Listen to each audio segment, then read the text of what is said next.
Hey guys, I am bringing you another YouTube cast here. Again, this is not being streamed. This is content specifically for my YouTube channel. So spawning in the top right-hand corner of the map as the red Protoss player from Team Evil Geniuses, captain of the squad and caster of multiple events now, it is In Control. Got to work with him at MLG Dallas, the most recent MLG event. Had lots of fun there. And his opponent in the bottom left-hand corner of the map as the blue Terran for Root Gaming. One of the best Terran, could possibly be the best Terran in North America. It is Theognis. Interesting fact I heard on State of the Game that Theognis, he takes coaches seriously. He coaches 20 to 30 hours a week. So if you guys are interested in coaching from Theognis, who is a very smart Terran player and very, very good at this game, go over and probably find out what his coaching info is at root-gaming.com and take a look at that. I know In Control still coaches too, so if you want Protoss coaching, you can go to Evil Geniuses or his stream. I think both their streams will just talk about their coaching, but yeah. So let's get started in this TvP here. We got In Control going for a standard gateway timing. It looks like we have a gasless build here from Theognis. We'll have to see if he does. Nope, he is taking that gas here. So standard opener, probably just a Reaper expand. There are little one base plays. Hellion drops have gotten pretty popular in this matchup. In Control going for it's really rare to see Nexus first or Command Center first on this map. The rush distance really isn't that far. I mean, this is a very short walk, as you can see from a gateway scout from In Control. He is already to his opponent's base, beginning to harass that barracks.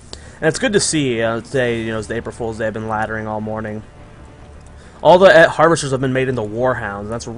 At first I was like, oh, this is so cool, and then after like 10 minutes I was like, wow, this sucks. So In Control does a gas steal in his opponent's base. Does not want Theognis going up to 2 base, doing possible heavy tech into, let's say, Battle Hellion drops or anything along the lines of that. And the first Reaper is on the way after building 1 Marine. The 1 Marine is going to be slowly working on this assimilator, and this pretty much forces Theognis' hand. He's more than likely going to be throwing out a command center. He can still try and tech up to a factory, but his gas will be very limited. And SCV still scouting the main base of In Control, scouts the second gas, scouts Cybernetics for finishing, and there is a probe hidden over here. First Reaper is out on the map, excuse me, that's just an SCV. It looks like Theognis will be expanding sometime soon. And here comes that first Reaper popping out right now, just moving across the map. Stalker on the way, going to be chasing off this SCV. Theo gets out of there just in time to avoid this. We'll have to see what In Control's plan is. How hard is he willing to take up? Oh, and a Reaper. Beautiful scout on this pylon here. Now, Warp Gate is nowhere near done, but whatever play he wanted to do with this pylon, probably going to be getting shut down. 2 Marines out of this barracks, still working on that simulator, and a command center on the low ground for Theognis. Also going to be throwing down that bunker. Make this expansion a little bit safer from that early aggression from the Stalkers and possibly a Mothership Core. Reaper still scouting around. SCV actually slowly working on this pylon. Now, Theognis knows when he took his Cybernetics Core, knows the timing of Warp Gate. Isn't really worried about it warping in any units right now. And that's not why he's making it a priority to take that down. He's actually going to send his 3 Marines over there to harass because he has this Reaper here to scout what's going on now. Theo's going to try and get to the main base. The Stalker wasn't moved for In Control, and it is going to get a full run around and see absolutely nothing. No tech at all.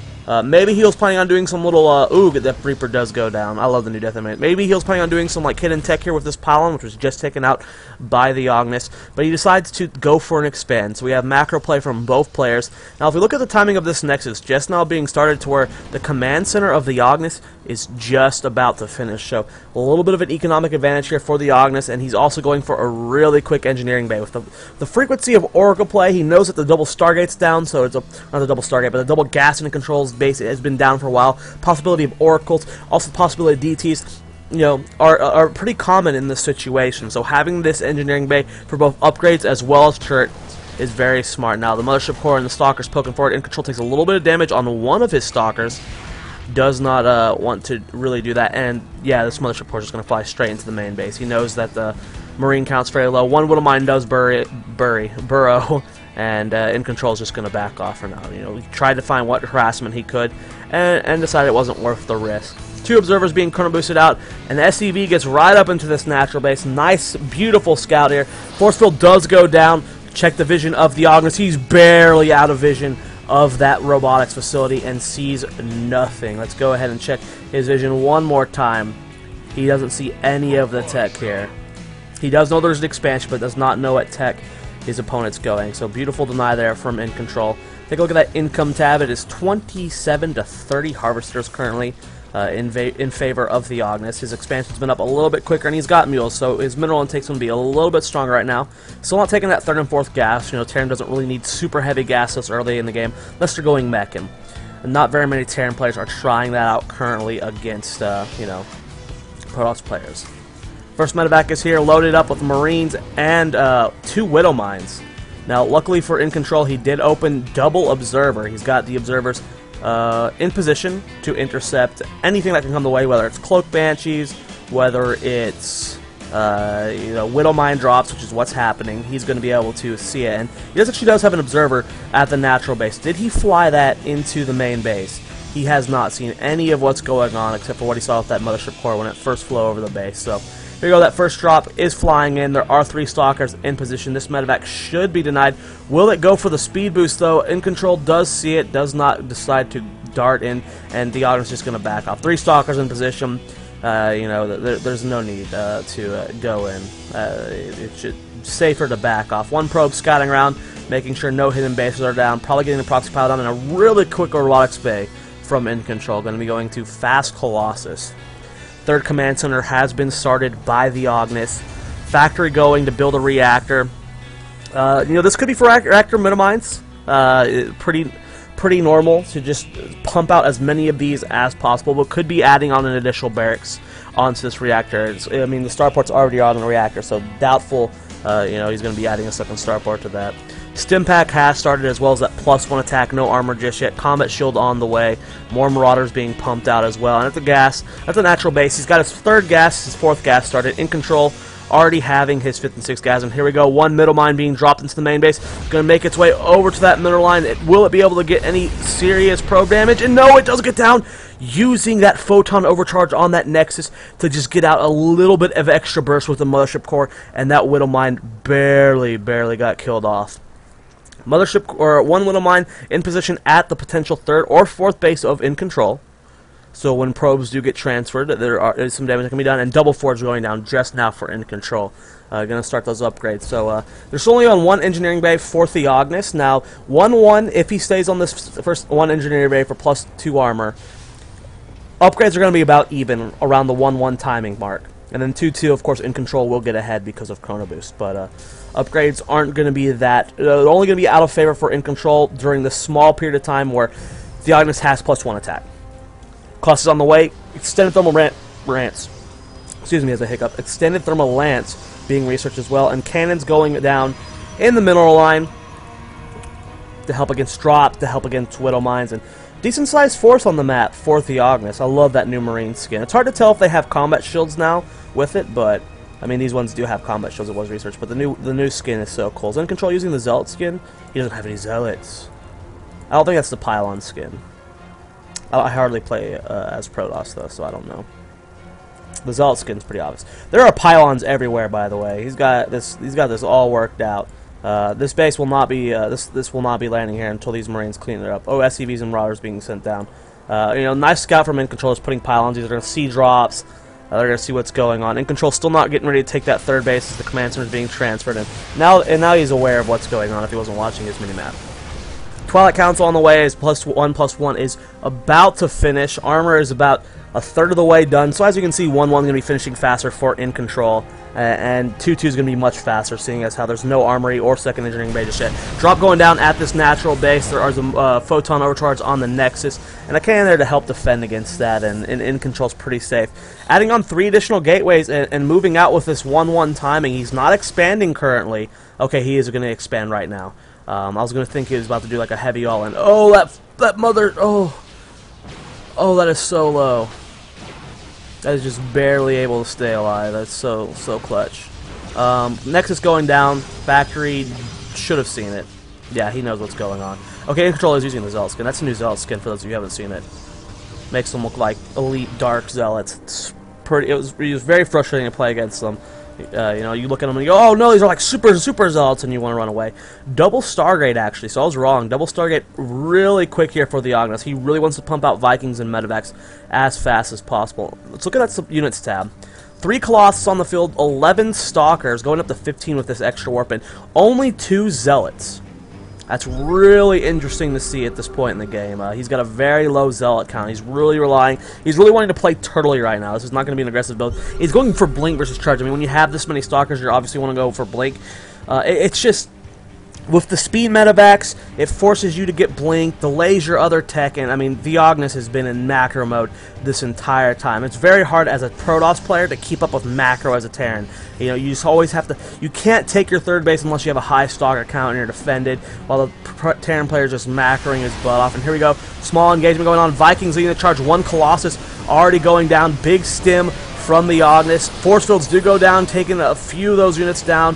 There's still 2 Colossus left, though. Viking coming forward, it does fall. Mothership Core falls as well, so no time warp can go down. He's going to have to rebuild that. Dark Shrine on the way for In Control, and his 2-2 is just about to finish. If he can land an engagement with 2-2, that would be huge for him. Blink just about to finish. Where's that Twilight Council? There it is, and still no charge. It's so weird to see a Protoss player not have charge by the 16-minute mark. Very low Zealot count, too. Again, we're back to that 7 Zealots. Harvester count, 69 to 63 in favor of Theognis. He is currently mining off of 3 bases. DT Shrine just about to finish. We'll have to see if any Dark Templar do warp in from that. And Theognis just controlling the middle of the map. Wouldn't be surprised if he took a 4th base sometime soon. His 2-2 is about halfway done. In Control's 2-2 is finishing up. Should be getting that 3-3 started. And there we go, finally seeing charge. And the first DT warping in. Down here in the bottom right. Going to be sending that to the 3rd and 4th base. Scan goes down, sees no observer here. Going to come forward, Colossus leading the charge. Big stim. Not very many charge lots here. Actually, no charge lots. They don't have charges yet. Force fields go down, but I think this is just too late. Theognis being maxed out at the beginning of this engagement versus the 140 supply of In Control.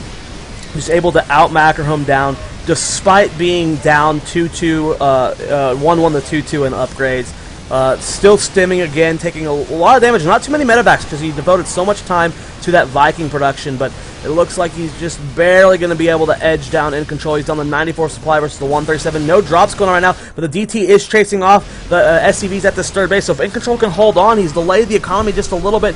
Zealot's being warped in right now, but again, they don't have charge. They do have 2-2, which makes them beefy, but you know, In Control microing as best he can. He's blinking his Stalkers, but he's running out of time. No more Colossus in the mix. Probes are being pulled, and once the probes are pulled, it's really, you know you're in a terrible spot. Harvester's killed 15 to 5 this game. DT still doing work at this 3rd base. The scan goes down. It is cleaned up, though. Turret being put in position as well. Theognis is taking his 4th base as he snipes the 3rd base of In Control, making the supply 87 to 141. And I mean, look at that income tab, 52 to 71.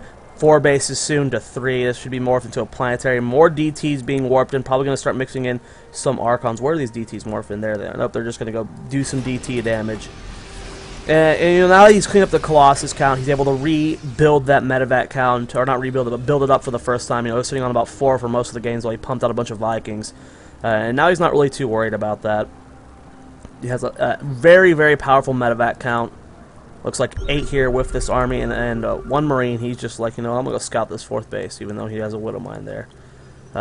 Probes still being transferred here. Archons and Charlots coming forward here. Actually, the Charlots are stuck behind the Stalkers, and there's just too much of the Theognis here.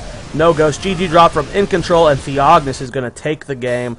You know, good play from Theognis. You know, Protoss players, they just...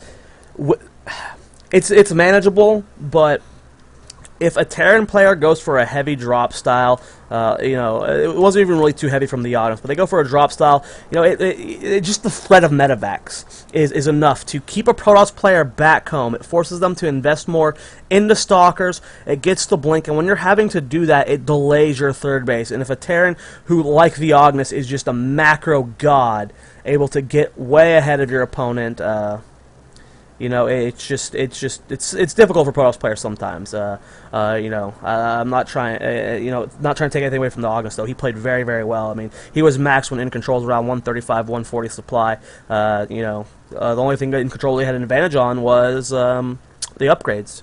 And that wasn't enough, unfortunately. So great play from Theognis. Good read, going for that double Stargate, pumping out all those Vikings. Please follow both these guys on Twitter. I know EGIncontrol on Twitter. I think that's his Twitter. And then Root Theognis.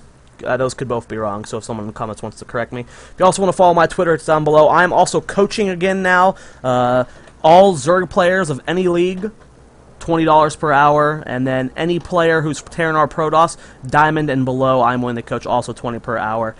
So if you're interested, you can email me at StarcraftSquad@gmail.com for coaching. And yeah, thanks for watching, everybody. Hit that subscribe button, follow me on Twitter, and I'll see you guys for my next cast.